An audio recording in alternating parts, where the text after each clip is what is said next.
Hello, welcome back to another episode of the Jamie Files podcast. So last week, I talked about Mark Fisher and the lost future concept, which is this concept that we were looking forward to inheriting this awesome future in the 50s, 60s, and 70s, and then when it hit the 80s, hope kind of turned into fear, and then in the 90s, that fear continued. And when we finally entered the 21st century, we are living in what's called a canceled future or a lost future, where we're just regurgitating ghosts or specters, relics from the past, from other generations. Right now, the 90s are hot. The 80s went through its reformation, or not its reformation, but its recycling. But now everything's being recycled. So there's no identifiable traits or icons, so they say, of the 21st century as of yet. Even though there is a few, but I mean it's not like how it was in eras past. And so I mentioned last week that one of the concepts that, or one of the genres of art and film and literature that is really good at explaining a lot of the postmodern philosophies that are put forth by Marc Baudrillard. He's the author, the philosopher who wrote Simulation and Simulacra, but also a lot of other postmodern philosophers have, you could see these motifs, postmodernist motifs, in a lot of cyberpunk movies. So, like I said last week, the 50s, if you saw science fiction, it was usually space, because that's when the moon missions were in talks. And then the 60s, then that's when the moon landing happened, and then that's when science fiction was all about colonizing space, and there's like awesome space cities and astronauts visiting other worlds, forbidden planet. And then you get into the 70s, sci-fi is still continuing with this positivity. You have Sid Mead. He did a lot of cool concept art for the 21st century of what the future could look like, and you can actually see a lot of architecture and homes, living spaces, cars. Like we were supposed to have flying cars in the 21st century. So this whole designing the future, this whole looking forward to this sci-fi awesome future. But then when we get to the 80s, the tail end of the 70s and now into the 80s, you start seeing sci-fi start to become more dystopian sci-fi, and then cyberpunk finally starts to happen towards the 90s. And so like movies like Blade Runner, which is about replicants, which is about a dark future, not a bright future of moving consciousness into other star systems and other planets and meeting extraterrestrials. It's instead of that, now Earth is a dump, and it's all fucked up, and it's run by corporations. And only the people, most of the people who are affiliated with the corporations are just like the very elite, the 1%, get to move to Mars. This is Blade Runner. Get to move to Mars. But everyone else, all the have-nots, have to stay on Earth. But in the original book, Do Androids Dream of Electric Sheep, which is better than the movie, by the way, I like it better because it's more of a satire, whereas the movie is more of an action adventure. But the story, the book, is actually more of an adventure satire, and it's pretty funny. So here's how it's different in the book. And a lot of Philip K. Dick books I actually really enjoy and like a lot for the following reasons. He's able to make a reality that doesn't currently exist. He's able to make a far distant reality feel familiar, and he's able to make it feel lived in. He's able to make the worlds that he creates lived in, like in Martian Time Slip, which is another story of his. It's about the first inhabitants of Mars when it's first being colonized, and then it's funny because it just follows all these different characters, and all the characters are regular, ordinary, mundane people that bring with them the same likes and dislikes, the same problems they had on Earth, they bring it to Mars. And so they just recreate the same life on Mars. And so it's just little things like, and I think it's these little things, these little touches, such as, like, one woman just wants everybody actually always wants some sort of, like, imported food goods. And so one guy, he's an entrepreneur, goes out there and he opens up, like, the first Trader Joe's, where he has all different cheeses and wines and bread and just whatever, marmalade and stuff like that. And so he becomes like this merchant, and everybody goes to him to get their food products. And so these little touches are what makes these worlds tangible, relatable, and it makes everything feel lived in. So even though you've never been to Mars, when he adds these touches of something that's familiar to you and I, then it somehow has this overall generalizing effect to the rest of the setting and set that he creates through words. He makes it feel familiar and lived in. And that's how Do Androids Dream of Electric Sheep reads too, which is why I enjoyed it more than the movie, even though I liked the movie a lot, Blade Runner. But so in Android's Dream of Electric Sheep, so here's something that's interesting. In Do Androids Dream of Electric Sheep, you have replicants, which are robots that are indistinguishable from humans. And the problem is a couple of them or something, establish sentience. So minds of their own. They can make their own choices. This is a danger to humans now because they're super smart and strong. They can do things we can't. They have limitations we don't. So they start killing humans and causing havoc. And so they put these humans, or I guess some of them are also replicants too, but they put these replicants and humans to work hunting down these rogue replicants to kill them, to shut them off, turn them off. And so that the main character in the story is one of these. In the movie, they're called Blade Runners, but in the book, I can't remember exactly what they're called, but that's their job. Same job. They got to go hunt down the replicants, the rogue replicants. So obviously, this is a problem that you can't tell the difference between humans and replicants in society, just like you can't tell the difference between a normal person and a psychopath in society. You cannot see a psychopath. You could meet someone. You could end up getting in the car with them and they could end up slitting your throat, or who knows. Like, there's cases of that happening with psychopaths, serial killers. So you could kind of look at those two and make a connection that no empathy. They both have no empathy. And actually, empathy is the test that they give to the replicants to see if they're human or replicant. It's called the Voight-Kampff test.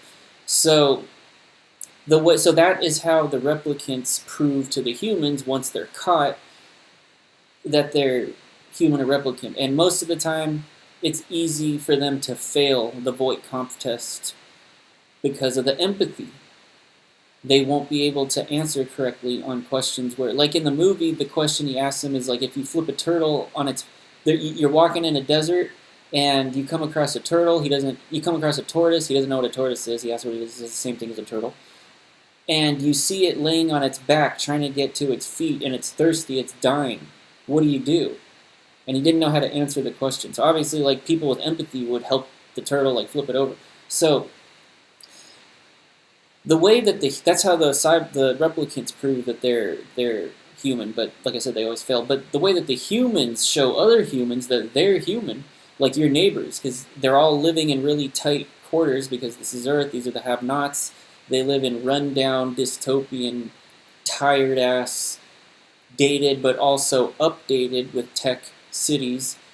It's like a blend of black market biotech, blend of rogue, makeshift, tent cities, and super corporate tech. And So you're living in tight quarters with lots of people. You want your neighbors to trust you. So how do they make their neighbors trust them? They own pets. So it's the thing in this world. Do androids dream of electric sheep is to have a pet. And the luxury, the Gucci, the Louis Vuitton of pets are real pets. Pets that were live born, because that doesn't happen anymore, or it's really rare. So most people, if not the majority of them, all have robot pets. They're not actually real pets, they're robot pets, but it's the care that the humans show for the pets, even if they're robots, that proves to the other humans around them, their neighbors, that they too are human. And so this theme of synthetic, of processed, of removed from purity, removed from source, removed from essence, removed from being, in fact, is a concept in cyberpunk that is prevalent in cyberpunk. So, if you look at the world that we're living in now, it's actually really like that. By the way, when I talk about this stuff, it's not like I'm complaining about this stuff, because just like it actually is kind of cool. Like, it actually gives this life context and meaning, and it's when you know how it all came to be, and then you can kind of make your choice about what you got to do. It's just like if you're reading a book or a movie, you're not arguing with the fact that the characters live in the world they live in. You're just interested in how the character succeeds in the end, because that's all that really matters. The circumstances are going to be what they are. And there's always going to be problems, and there's always going to be challenges. That's just how it is right here on Earth, in this realm. Possibly there's other worlds, other realms, other planets, where it's just awesome all the time. But then again, we wouldn't know what that feels like, because it's duality, and you need the other side of the charge in order to live, to be alive. And so this concept of synthetics is it's prevalent in also Simulation and Simulacra by Baudrillard. The book where he talks about, both him and the cyberpunk genres talk about how even information is also synthetic. It's processed. So like, we get all of our information, most of it, from analog sources. The news, even the internet, even this like YouTube channel, it's all processed information. It's not the actual source. It's not the horse's mouth. It's gone through someone's brain, and then they're regurgitating it, and then that is filtered and colored with all of their experiences or their opinions even. And it's hard to not do that. It's hard to just present neutrally, but it's what people claim to do, and I try to do that too. But it can't escape the fact that it is processed. And so this concept of, synthetic. So synthetic information and synthetic food. So it's interesting, it's really ironic that when you look at food packaging, there's just the fact that any kind of food that comes from a package or from a can is processed. But when you look at some of these ads, some of these labels, it'll say like real cheese made with real fruit. Like that's like a big deal or something. So think about that. It's all removed from purity. What is pure? And then you have like organic. They sell it to you like it's special, like organic just means it's actually real. You pulled it out of the ground, and that's where it came from. So that is what organic is. It's just real. But they sell it to you like it's something better than real. It's special. And they're right in one sense. It is better than the crap that they were selling you before, which is the totally synthetic stuff. But the point is, this is part of the cyberpunk world, but it's also how, if you think about it, it makes up who you are, whether you realize this or not. So as the environment around you is becoming more and more synthetic, little by little, like whether it's food, information, you got to remember, you are too. And this is one of the ways.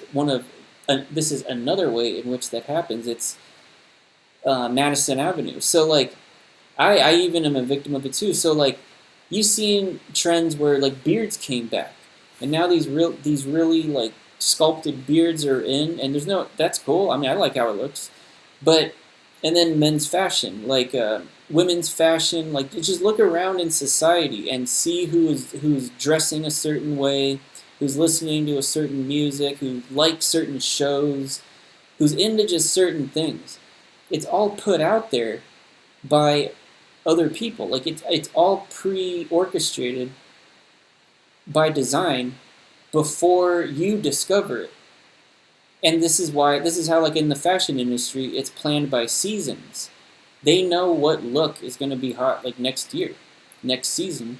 And so they start working on it now. They get all the subconscious aspects into the ad work and the models and the advertising, and then they put it out, and then you don't feel it happen because it's subconscious. But all of a sudden, your taste just becomes acquired to something that was created by someone else.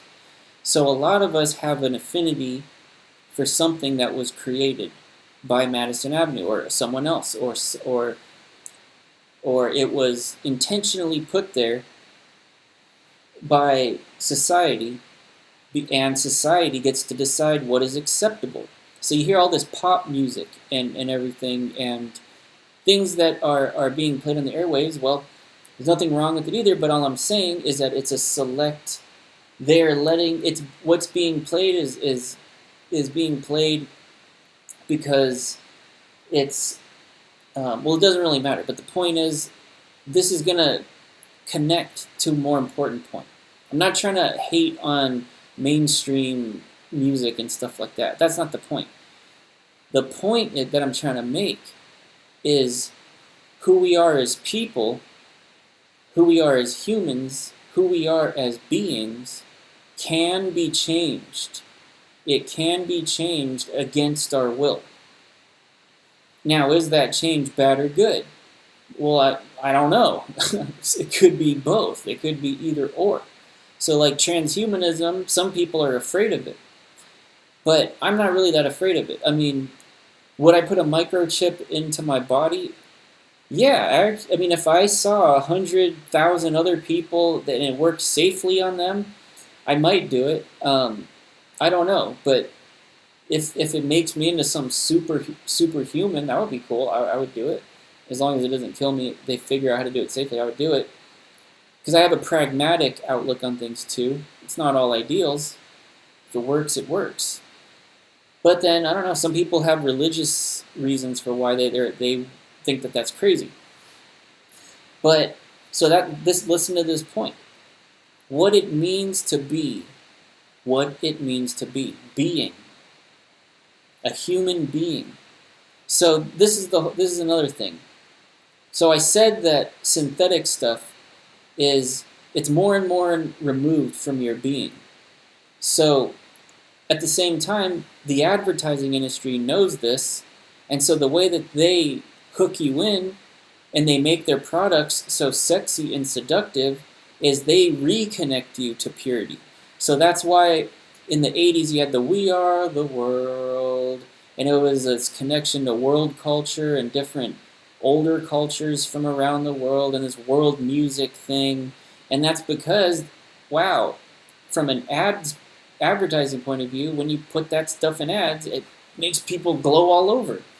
Why does it make them glow all over? Because that's what's been missing from their lives. As we become more and more removed by the system into a copy. So a lot of us we're all like copies. Like our names are the same. And like I said, blue jeans. Everyone at a certain time was wearing blue jeans. Like now you can find so many people wearing jeans. They don't have to be blue, but jeans. And just this is actually a psychological finding, is that people who wear blue jeans are supposed to be more conformative.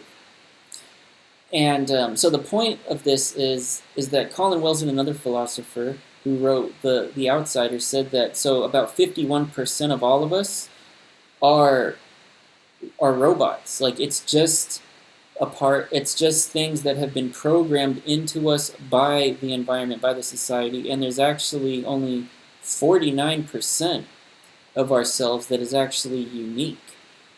But once in a while, when you have a flash of enlightenment, or where your higher self crosses over because of a life situation that forces it out of you, you tap into potential that you never knew you even had, and the 1% crosses over to the 49%, and you become a 50-50 complete person.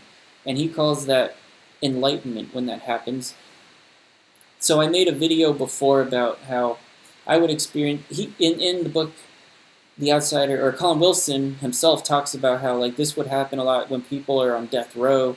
When they're about to face death, they'll usually experience an intense presence of being, right, because they're about to die. So it forces them, that trauma forces them into the present moment, into the most intense way, where they actually experience their entire being for the first time, and that feeling is enlightenment. So enlightenment is becoming free. It's not when you're already free. It's when you're becoming free, and you finally, all the conditioning, finally, you don't hear the voice. You don't hear the voice of conditioning in your mind. And what is the voice of conditioning in your mind? It's all the authority that has piled up in your life over years after years of telling you how to think, who to be, what is right, what is wrong. And you finally don't have to listen to that voice, and you hear yourself for the first time. Is like enlightenment. This is a description of it. So drugs is a common theme also in cyberpunk because of this synthetic concept that I'm talking about. So, like, drugs now are kind of weird because, like, in the 60s, when the hippie explosion happened, like, if you bought marijuana, it wasn't homegrown, indoor weed. This was just dirt weed plucked from the ground, and it wasn't very good. And then if you bought LSD, it was LSD-25, the first patent from Sandoz Laboratories in Switzerland. And then if you got mushrooms, there are mushrooms, and Coke was Coke, maybe had a little baby laxative in it. But for the most part, you were buying cocaine. But nowadays, in 2021, dude, if you are an experimental druggie nowadays, or just like a partier nowadays, dude, you are playing with fire. Because fentanyl is a huge epidemic. So if you watch a lot of anime and cyberpunk stuff, you'll always see that there's some new pharmaceutical drug. Again, see, look at the connection. So if you missed it on the last one, what is fueling the cyberpunk world, the dystopian future, in reality, in this reality, in our reality, is in capitalism as well, but is capitalism. And so this is where we get the lost future again, because it's all about profit. So taking the time for a creative process to reach the sublime, which is an internal artistic experience that is removed from value of money, shit like that, removed from even science. It's a really personal experience of being the sublime that you would get from awesome works of art. That's not really that important. What's important is that it's a hit at the box office. So they already have all the formulas for movies now to know how to fill up the seats at the box office. So why would you waste time and money, time is money, on the creative process, on something original, when you can just rehash old stuff that you know is going to sell? It's a no-brainer. So that's another reason for why all this 90s stuff and everything is still here. But so capitalism is supposed to be the driving force that is creating these side effects in society. The lack of beauty, the everything becoming more industrial looking and corporate looking and high tech and super tightly organized and under control. It's capitalism that they say is fueling this in a lot of these genres.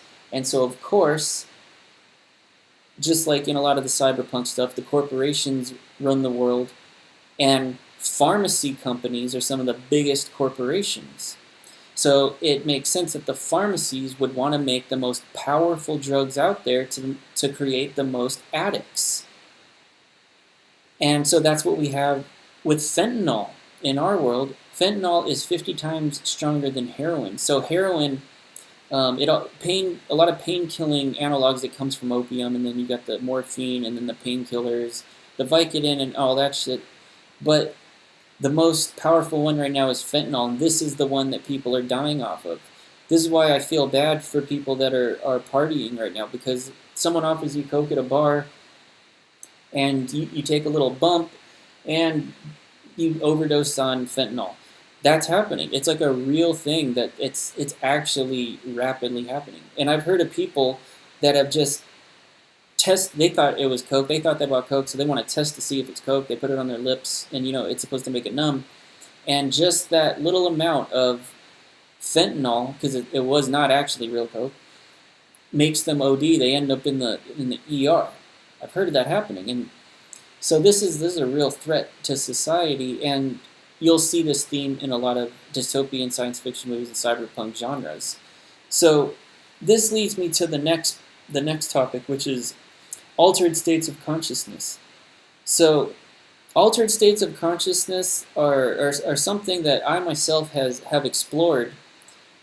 I've explored altered states of consciousness. I've enjoyed exploring altered states of consciousness throughout my life, and started with marijuana. The first time I smoked marijuana, I absolutely loved it.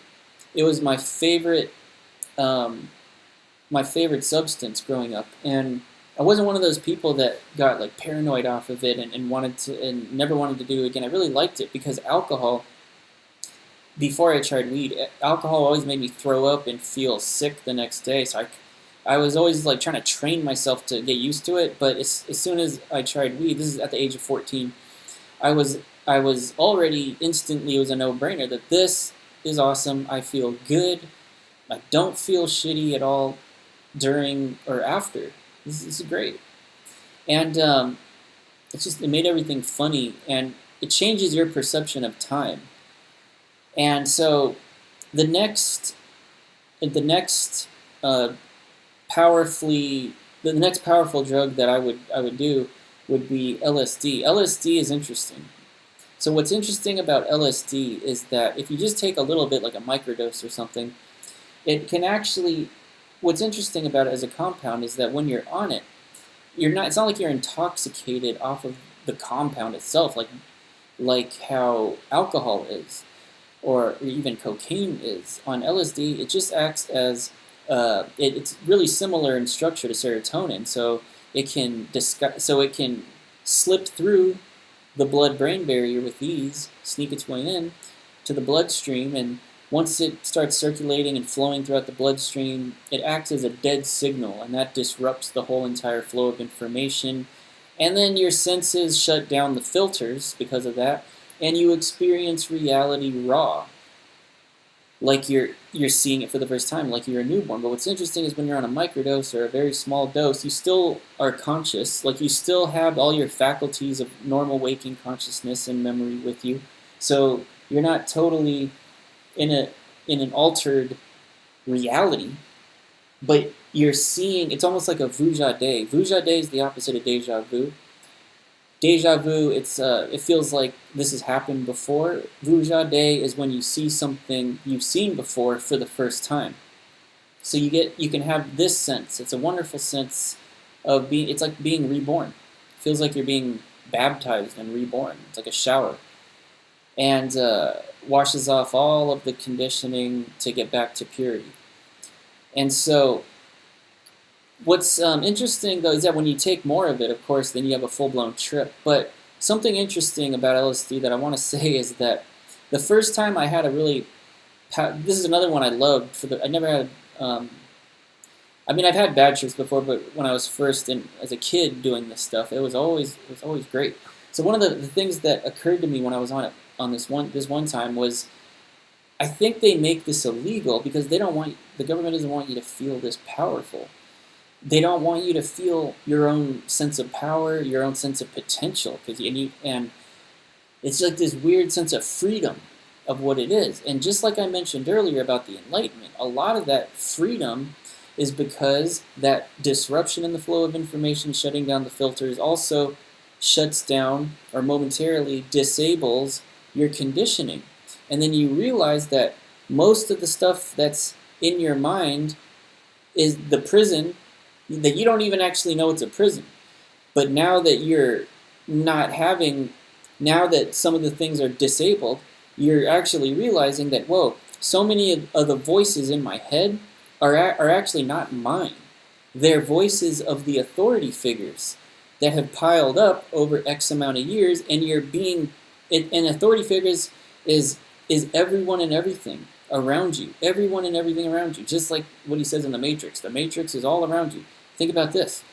Since you were born, the minute you were born, there's always somebody telling you what to do, how to be, where to go. Just all the time. I'm not even just talking about your parents and your teachers. You already know that. I'm talking about all the other stuff. As soon as you walk out the door, there's traffic lights. Stop. Do not cross the street. Okay? Green. Now you can cross the street. Now you can walk. Now you can turn right. Stop. Now you can go. Wait. Now you could turn left. Then you get to a building. Then it's like there's security there. He allows you into the building. Then you get to a job. Most people have a boss. The boss is telling you what to do. Then the news is also telling you what to do. So then you might have a spouse or friends or other people, and they're constantly also telling you what to do, or trying to at least, or suggesting to you. And where is your voice in this whole? Where is your voice during all of this? It's there, but it's getting pummeled by everyone, and after a while, all these people are pummeling you, all these voices are constantly pummeling you. It does grind you down. You will be neutralized, at least somewhat, most people, but then you have outlaws, crazy people that, we'll talk about them in a little bit, but this is what's happening to the normal person, is who follows the rules, who does what they say. And here's the messed up thing, is that most of us are good people.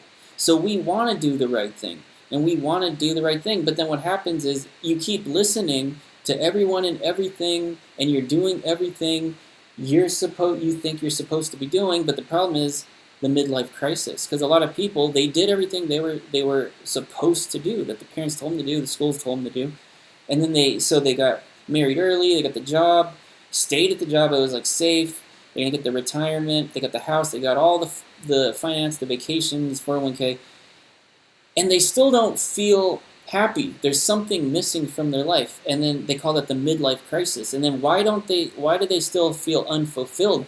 Because they never actually lived their life. They never actually lived their life. They may have not even ever discovered who they are. They just became who they were told to become. Because you're always being told, what do you want to be when you grow up? You can be a chef, you could be a fireman, a policeman, a lawyer.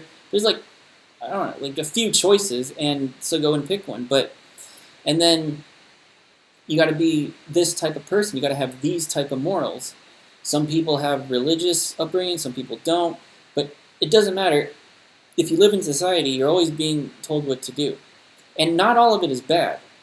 But not all of it is yours. Actually, none of it is yours. The point is not bad or good. The point is that it's not yours. It's someone else's.